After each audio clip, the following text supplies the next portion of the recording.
عطا فرمائیے۔ اور یہ جو اعتراضات کرتے ہیں کہ تم لوگ جا کر مزارات پر سجدہ کرتے ہو، ہم سجدہ نہیں کرتے ہیں، ہم عقیدت سے دل جھکاتے ہیں۔ سجدہ نہیں کرنا چاہیے انسان کو، لیکن انسان کا دل مزاروں کی طرف ہی جھکا ہونا چاہیے، رسولوں کی بارگاہی کی طرف جھکا ہونا چاہیے، اللہ کے ولیوں ہی کی طرف جھکا ہونا چاہیے، اسی میں حافظ ہے۔ تو اعلیٰ حضرت نے فرمایا کہ چہرہ خوبصورت تھا، پیارا پیارا مصطفیٰ کا وہ نورانی چمکتا دمکتا چہرہ، تو مجھے زیارت نصیب ہوئی، تو مجھے طبیعت یہ کر رہی تھی میری کہ میں سجدہ کر لوں، لیکن مجھے قرآن اس بات کی اجازت نہیں دیتا۔ کیوں؟ کیونکہ ہم تو کیا ہے، نحن لہ عابدون، ہم تو ایک رب کے پجاری ہیں، ہم تو ایک ماننے والے کو ہیں، ہم ایک خدا، ہم تو ایک خدا کو ایک مانتے ہیں، ہم تو توحید کے ماننے والے ہیں، ہم کیسے حضور کو سجدہ کر سکتے ہیں؟ تو یہ مصطفیٰ کے سچے غلام نے یہ درس دیا ہے کہ ہم سجدہ نہیں کرتے، ہماری عقیدت ہے وہ ہے اور رہے گی تک قیامت باقی رہے گی، لیکن ہم کسی کو خدا مان کر کوئی چیز نہیں کرتے، جو بھی چیز ہم کرتے ہیں وہ تعظیماً کرتے ہیں، اور وہیں تک کرتے ہیں جہاں تک شریعت نے اجازت دی ہے، اس سے آگے ہم نہیں بڑھتے، ورنہ سجدہ کرنے کا جی تو چاہ رہا تھا، ہو سکتا ہے کہ ولولہ عشق میں کوئی کر بھی دیتا، لیکن یہ رضا ہے نا، سچا عاشق ہے، سجدہ نہیں کیا۔ کیوں؟ امتحان تھا، یہ ایک امتحان تھا کہ آپ عشق میں حد سے تجاوز تو نہیں کر رہے نا، عشق بھی وہی تک کرنے کی اجازت ہے جو ایک حد ہے، ورنہ اگر آپ اس حد کو کروس کر کے عشق کریں گے تو پھر وہ عشق نہیں، پھر وہ گمراہی بن جائے گی، ہے نا۔ تو ایک امتحان تھا، اس امتحان میں اعلیٰ حضرت کام ہوئے اور کامیاب ہوئے، اور فرمایا کہ روکیے سر کو، روکیے، ہاں یہی تو امتحان ہے۔ یہ سارا کلام معراج کے حوالے سے لکھا، اور جب اعلیٰ حضرت فاضل بریلوی رضی اللہ تعالیٰ عنہ کو جب معراج سمجھ میں آ جاتی ہے نا، بہت سے لوگوں کو معراج سمجھ میں نہیں آتی۔ اب میں یہاں سے تھوڑی گفتگو کر لیتا ہوں، اس کے بعد امام صاحب تقریر فرمائیں گے، میں یہاں سے چند باتیں آپ کے گوشگزار کر دوں کہ کچھ لوگ اعتراضات کرتے ہیں کہ یہ معراج کوئی چیز نہیں ہے، مطلب یہ مسجد حرام تک جانا، مسجد حرام سے مسجد اقصیٰ تک جانا، یہ تو سب تسلیم کرتے ہیں، اور اس کو نہ ماننے والا تو کافر ہو جائے گا، ظاہر سی بات ہے کہ یہ تو قرآن کا نص ہے، یہ تو قرآن کی نص موجود ہے کہ سبحان الذی اسریٰ بعبدہ لیلا من المسجد الحرام الی المسجد الاقصیٰ،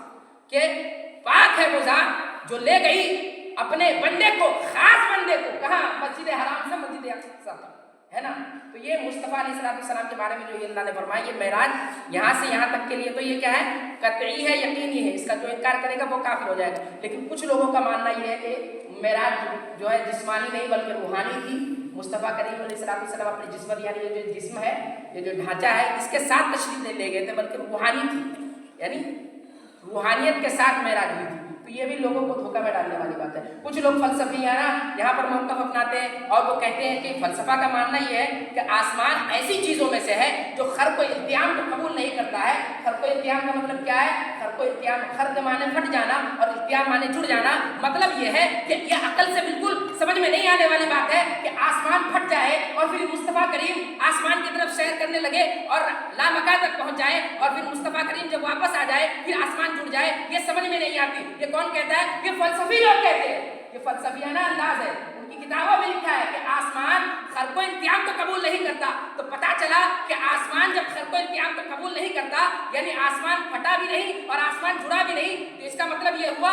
کہ مصطفیٰ معراج پر تشریف نہیں لے گئے۔ ان عقل کے اندھوں کو ذرا بتایا جائے کہ قرآن تم نے اگر دل سے پڑھا ہوتا، قرآن اگر تم نے محبت رسول میں پڑھا ہوتا، عشق رسول میں ڈوب کر پڑھا ہوتا، تو قرآن کے سورہ بنی اسرائیل کا یہ پہلا لفظ تجھے بتاتا بول رہا تھا کہ سبحان الذی اسریٰ بعبدہ لیلا من المسجد الحرام الی المسجد الاقصیٰ۔ کیا فرمایا اللہ نے؟ کہ سبحان تعالیٰ فرما کر تمام اعتراضات کے جوابات دے دیے اور بتا دیا کہ سبحان ہوں، میں وہ چیز کر سکتا ہوں جو مخلوق نہیں کر سکتی، میں وہ کارنامے انجام دے سکتا ہوں جو مخلوق کے تصورات میں بھی نہیں آ سکتے۔ تو میں سبحان ہوں، میں اللہ ہوں، میں لے گیا اپنے بندے کو، تو میں آسمان جب بنا سکتا ہوں تو اسے پھاڑ بھی سکتا ہوں، اس کو جوڑ بھی سکتا ہوں، اس کو توڑ بھی سکتا ہوں، اس کو ذرہ ذرہ اس کے پارے پارے کر دیے جا سکتے ہیں۔ یہ اللہ تبارک و تعالیٰ کی قدرت میں شامل ہے۔ تو جب اللہ نے سبحان فرما دیا تو یہ تمام فلسفیوں کے اور بدعقیدوں کے اعتراضات کے جوابات دے دیے۔ لیکن اس میں اور بھی سبحان کے بعد اسرا کا بھی لفظ قابل غور ہے، عبد کا بھی لفظ قابل غور ہے۔ یہ تین لفظ ایسے اس صورت کے اندر ہے کہ جو معراج کو سمجھنے میں بہت آسانی پیدا کرتی ہے۔ یہ تین لفظ بتا رہا ہے کہ اللہ کیا بتا رہا ہے؟ اسرا، یہ نہیں فرمایا کہ حضور علیہ السلام خود گئے، کیا فرمایا کہ لے گیا، اللہ لے گیا نا۔ تو جب اللہ لے گیا تو تمہیں اعتراض نہیں ہونا چاہیے۔ اگر تم اللہ کے لے جانے پر بھی اعتراض کر رہے ہو تو پھر تو اللہ قدرت والا نہیں ہوا، پھر تو تم کافر ہو جاؤ گے، اللہ کی قدرت کا انکار کر دو گے۔ حالانکہ وہ فرماتا ہے ان اللہ علی کل شیء قدیر، کہ میں ہر چیز پر قادر ہوں۔ جب ہر چیز پر اللہ قادر ہے تو پھر اس پر قدرت کیوں نہیں مان رہے کہ اللہ لے گیا اپنے بندے کو، اپنے خاص بندے کو۔ عبد کا بھی لفظ قابل غور ہے، کہیں پر بھی کسی عربی کتاب میں، قرآن و حدیث میں کہیں پر بھی نہیں آیا کہ عبد بول کر اس سے روحانیت مراد، کہیں پر بھی نہیں آیا۔ کہیں جہاں پر بھی یہ لفظ مستعمل، بلکہ قرآن میں خود کئی جگہ آیا، حضرت موسیٰ علیہ السلام کے بارے میں آیا کہ اسری بعبادی لیلا، کہ میرے بندوں کے لے جا، راتوں رات لے جا۔ جو عذاب نازل ہونے والا تھا اس سے پہلے اللہ نے فرمایا کہ میرے بندے کو راتوں رات لے جا۔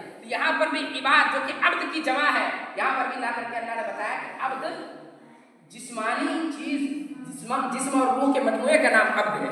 تو اللہ فرمایا کہ عبد کو لے گیا، عبد لے گیا اپنے بندے کو، اسرا بعبدی، اپنے بندے کو لے گیا راستہ مسجد حرام سے مسجد اقصی۔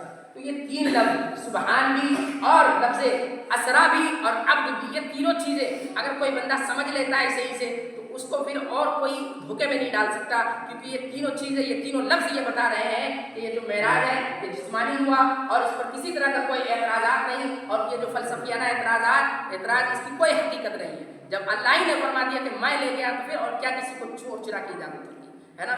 تو اعلیٰ حضرت فرماتے ہیں آخر میں کہ خوف نہ رکھ رضا ذرا، ارے تو تو ہے عبد مصطفیٰ، ارے خوف نہ رکھ رضا ذرا، تو تو ہے عبد مصطفیٰ۔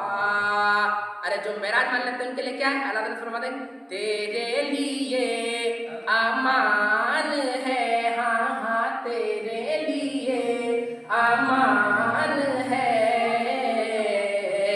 تیرے لیے امان ہے، عرش کی عقل دنگ